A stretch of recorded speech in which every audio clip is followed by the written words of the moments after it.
Jednoduše příběhy. Zdravím vás, přátelé. Jsem rád, že můžu představit 11. díl série Jednoduše příběhy. Jmenuji se Michal a těmto povídkám propůjčím svůj hlas. Takže se pohodlně usaďte, položte, nebo naopak pokud někam kráčíte, tak se rozejděte krokem svižným. Pokud stojíte, užijte si pozorování děje okolo sebe. Pokud řídíte, jemně uvolněte nohu z plynu a teď jdem na první příběh. Příběh o plotu. Žil jednou jeden malý chlapec, který měl špatnou povahu. Otec mu dal pytlík hřebíků a řekl, že vždy, když bude naštvaný, tak ať zatluče jeden hřebík do plotu vzadu za domem. První den chlapec zatloukl 37 hřebíků. Za několik týdnů se naučil svůj hněv kontrolovat a počet zatlučených hřebíků se postupně snižoval. Zjistil, že je jednodušší ovládat zlost než hřebíky do plotu. Nakonec přišel ten den, kdy se chlapec ani jednou nenaštval. Řekl to otci a otec mu navrhl, aby teď vytáhl vždy jeden hřebík, pokud se celý den nenaštve. Dny plynuly a chlapec mohl po čase říct otci, že v plotě nezůstal ani jeden hřebík. Teď otec vzal chlapce za ruku a zvedl ho k plotu a řekl mu: udělal jsi dobře, chlapče, ale podívej se na ty díry v plotě. Ten plot už nikdy nebude takový, jaký byl. Když řekneš něco, tak to zanechá právě takové jizvy. Jako když zabodneš do člověka nůž a vytáhneš ho. Nezáleží na tom, kolikrát řekneš lituji. Rána stále zůstává. Rána způsobená slovem stále bolí, stejně jako fyzický úder. A proto si nejdřív dobře promysli, co můžeš komu říci a jaké tu bude mít následky. Co říkáte na tento příběh? Co říkáte na tento příběh? Shrnout by tento příběh šel do klišé 2krát měř a 1 řeš. Děláte to taky tak? Je pravdou, že vyslovené slovo a hozený kámen už nejde nikdy vrátit zpět. Když se to ale stane, je třeba také vzít odpovědnost za své chování. Nevymlouvat se za svou prchlivost a že už jsem takový. Jen nás, jací budeme a jak se chováme. Můžeme ovládat své emoce, i když je to někdy těžké, ale o tom je životní vývoj.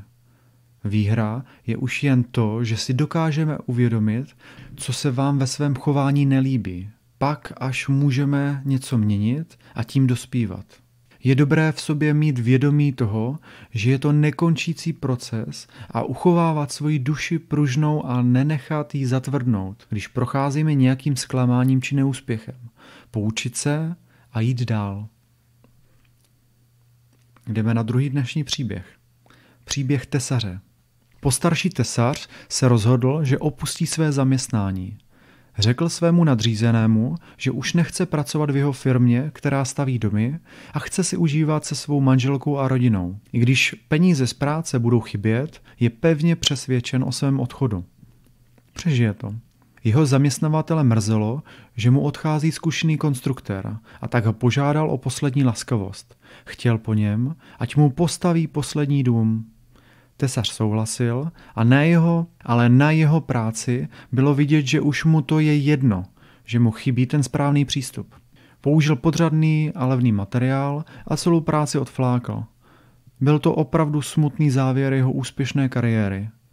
Když tesař dům dodělal, přišel jeho nadřízený a dal mu od něj klíče.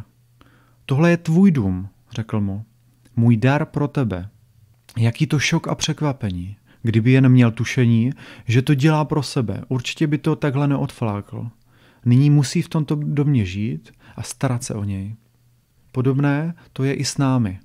Naše životy si budujeme s nesprávným přístupem.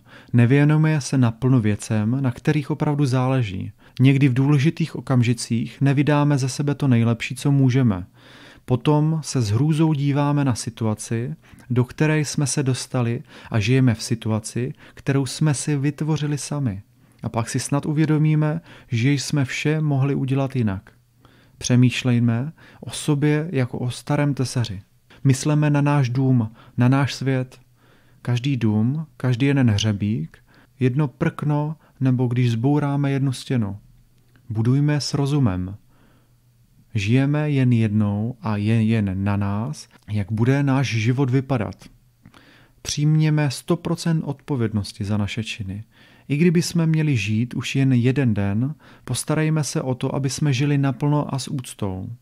To, jak bude náš život vypadat zítra, je důsledek přístupu a dnešních činů. Co říkáte na tento příběh? Vím, že je občas velice těžké se udržet v bdělosti a nepodléhat automatismům našeho života. Kdybych sám tvrdil, že to dokáži, tak bych si lhal do kapsy. Sám často selhávám. Na tom ale nic není špatného. Špatné je se tomu podvolit a neskoušet dál uspět. Děkuji, že jste si poslechli tento díl a dovolili si se otevřít novým myšlenkám. Ať se vám daří a krásný den.